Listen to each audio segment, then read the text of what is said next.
أعوذ بالله من الشيطان الرجيم. بسم الله الرحمن الرحيم.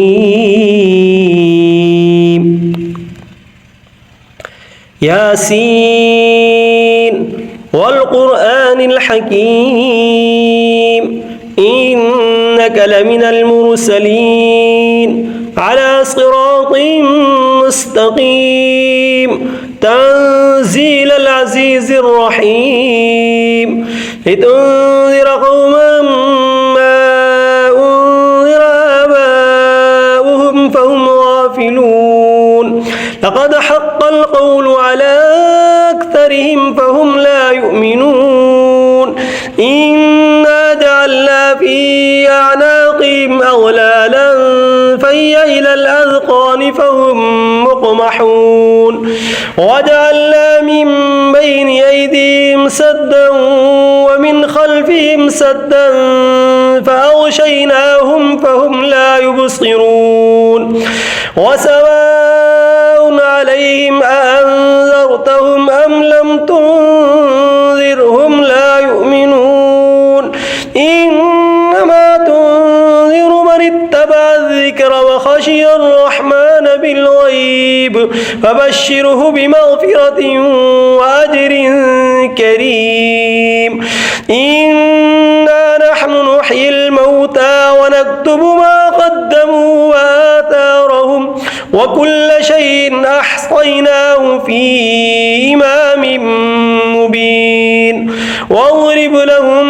مثلا أصحاب القرية إذ جاءها المرسلون إذا أرسلنا إليهم اثنين فكذبوهما فعززنا بثالث فقالوا إنا إليكم مرسلون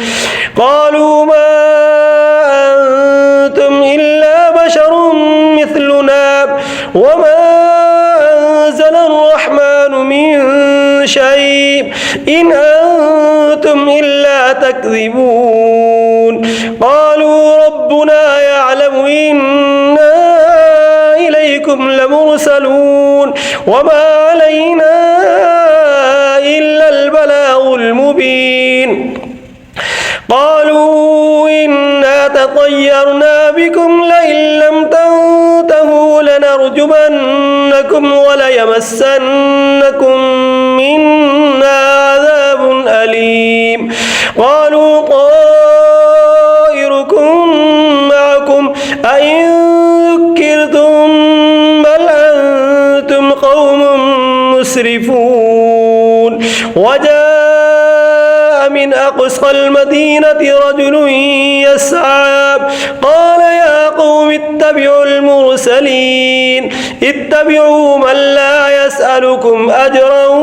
وهم مهتدون وما لي لا أعبد الذي فطرني وإليه ترجعون أتخذ من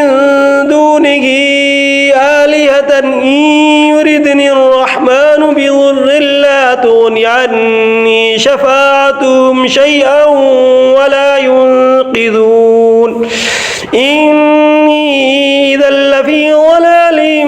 مبين إني آمنت بربكم فاسمعون قيل ادخل الجنة قال يا ليت قومي يعلمون بما غفر لي ربي وجعلني من المكرمين وما أنزلنا على قومه من بعده من جند من السماء وما كنا منزلين إن كانت إلا صيحة واحدة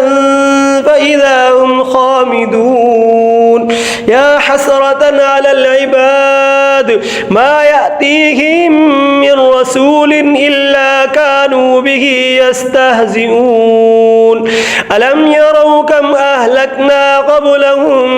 من القرون أنهم إليهم لا يرجعون وإن كل لما جميع لدينا محضرون وآية لهم الأرض الميتة أحييناها وأخرجنا منها حبا فمنه يأكلون وجعلنا فيها جنات من نخيل وأعناب وفجرنا فيها من العيون ليأكلوا من ثمره وما عملته أيديهم أفلا يشكرون سبحان الذي خلق الأزواج كلها مما تنبت الأرض ومن أنفسهم ومما لا يعلمون وآية لهم الليل نسلخ منه النهار فإذا هم مظلمون والشمس تجري لمستقر لها ذلك تقدير العزيز العليم والقمر قدرناه منازل حتى عاد كالعرجون القديم لا الشمس ينبغي لها أن تدرك القمر ولا الليل سابق النهار وكل في فلك يسبحون وآية لهم أنا حملنا ذريتهم في الفلك المشحون وخلقنا لهم من مثله ما يركبون وإن نشأ نغرقهم فلا صريخ لهم ولا هم ينقذون إلا رحمة منا ومتاعا إلى حين وإذا قيل لهم اتقوا ما بين أيديكم وما خلفكم لعلكم ترحمون وما تأتيهم من آية من آيات ربهم إلا كانوا عنها معرضين وإذا قيل لهم أنفقوا مما رزقكم الله قال الذين كفروا للذين آمنوا أنطعم من لو يشاء الله وطعمه إن أنتم إلا في ضلال مبين ويقولون متى هذا الوعد إن كنتم صادقين ما ينظرون إلا صيحة واحدة تأخذهم وهم يخصمون فلا يستطيعون توصية ولا إلى أهلهم يرجعون ونفخ في الصور فإذا هم من الأجداث إلى ربهم ينسلون قالوا يا ويلنا من بعثنا من مرقدنا هذا ما وعد الرحمن وصدق المرسلون إن كانت إلا صيحة واحدة فإذا هم جميع لدينا محضرون فاليوم لا تظلم نفس شيئا ولا تجزون إلا ما كنتم تعملون إن أصحاب الجنة اليوم في شغل فاكهون هم وأزواجهم في ظلال على الأرائك متكئون لهم فيها فاكهة ولهم ما يدعون سلام قولا من رب رحيم وامتازوا اليوم أيها المجرمون ألم أعهد إليكم يا بني آدم ألا تعبدوا الشيطان إنه لكم عدو مبين وأن اعبدوني هذا صراط مستقيم ولقد أضل منكم جبلا كثيرا أفلم تكونوا تعقلون هذه جهنم التي كنتم توعدون اصلوها اليوم بما كنتم تكفرون اليوم نختم على أفواههم بأيديهم وتكلمنا أيديهم وتشهد أرجلهم بما كانوا يكسبون ولو نشاء لطمسنا على أعينهم فاستبقوا الصراط فأنى يبصرون ولو نشاء لمسخناهم على مكانتهم فما استطاعوا مضيا ولا يرجعون ومن نعمره ننكسه في الخلق أفلا يعقلون وما علمناه الشعر وما ينبغي له إن هو إلا ذكر وقرآن مبين لينذر من كان حيا ويحق القول على الكافرين أولم يروا أنا خلقنا لهم مما عملت أيدينا أنعاما فهم لها مالكون وذللناها لهم فمنها ركوبهم ومنها يأكلون ولهم فيها منافع ومشارب وفلا يشكرون واتخذوا من دون الله آلهة لعلهم ينصرون لا يستطيعون نصرهم وهم لهم جند محضرون فلا يحزنك قولهم إنا نعلم ما يسرون وما يعلنون أولم ير الإنسان أنا خلقناه من نطفة فإذا هو خصيم مبين وضرب لنا مثلا ونسي خلقه قال من يحيي العظام وهي رميم قل يحييها الذي أنشأها أول مرة وهو بكل خلق عليم الذي جعل لكم من الشجر الأخضر نارا فإذا أنتم منه توقدون أوليس الذي خلق السماوات والأرض بقادر على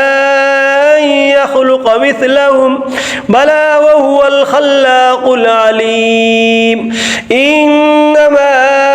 أمره إذا أراد شيئا أن يقول له كن فيكون فسبحان الذي بيده ملكوت كل شيء وإليه ترجعون بسم الله الرحمن الرحيم الرحمن علم القرآن خلق الإنسان علمه البيان الشمس والقمر بحسبان والنجم والشجر يسجدان والسماء رفعها ووضع الميزان ألا تطغوا في الميزان وأقيموا الوزن بالقسط ولا تخسروا الميزان والأرض وضعها للأنام فيها فاكهة والنخل ذات الأكمام والحب ذو العصف والريحان فبأي آلاء ربكما تكذبان خلق الإنسان من صلصال كالفخار وخلق الجان من مارد من نار فبأي آلاء ربكما تكذبان رب المشرقين ورب المغربين فبأي آلاء ربكما تكذبان مرج البحرين يلتقيان بينهما برزخ لا يبغيان فبأي آلاء ربكما تكذبان يخرج منهما اللؤلؤ والمرجان فبأي آلاء ربكما تكذبان وله الجوار المنشآت في البحر كالأعلام فبأي آلاء ربكما تكذبان كل من عليها فان ويبقى وجه ربك ذو الجلال والإكرام فبأي آلاء ربكما تكذبان يسأله من في السماوات والأرض كل يوم هو في شأن فبأي آلاء ربكما تكذبان سنفرغ لكم أيها الثقلان فبأي آلاء ربكما تكذبان يا معشر الجن والإنس إن استطعتم أن تنفذوا من أقطار السماوات والأرض فانفذوا لا تنفذون إلا بسلطان فبأي آلاء ربكما تكذبان يرسل عليكما شواظ من نار ونحاس فلا تنتصران فبأي آلاء ربكما تكذبان فإذا انشقت السماء فكانت وردة كالدهان فبأي آلاء ربكما تكذبان فيومئذ لا يسأل عن ذنبه إنس ولا جان فبأي آلاء ربكما تكذبان يعرف المجرمون بسيماهم فيؤخذ بالنواصي والأقدام فبأي آلاء ربكما تكذبان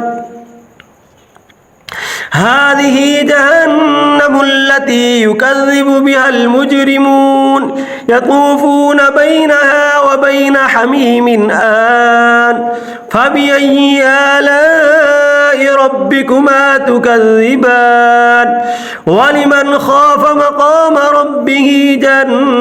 جنتان فبأي آلاء ربكما تكذبان ذواتا أفنان فبأي آلاء ربكما تكذبان فيهما عينان تجريان فبأي آلاء ربكما تكذبان فيهما من كل فاكهة زوجان فبأي آلاء ربكما تكذبان متكئين على فرش مطائنها من استبرق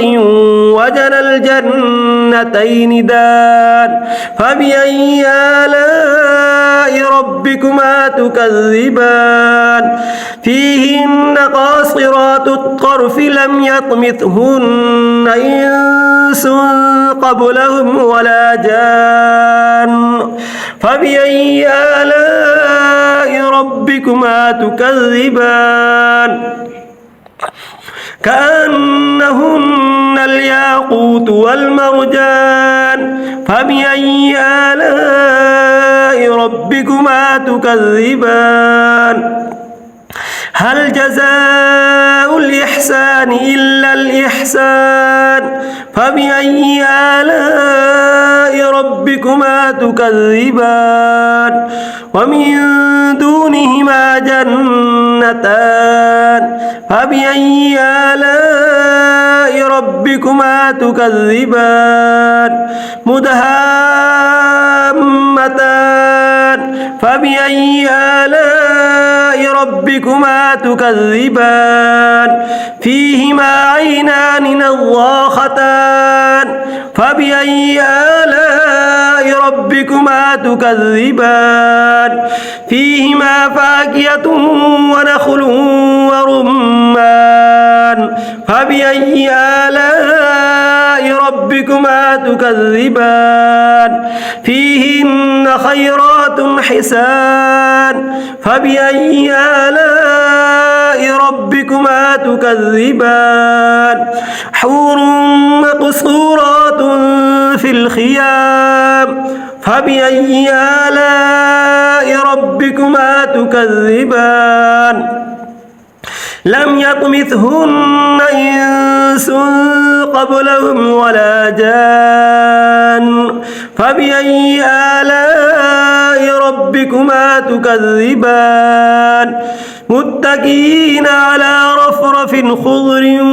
وعبقري حسان فبأي آلاء ربكما تكذبان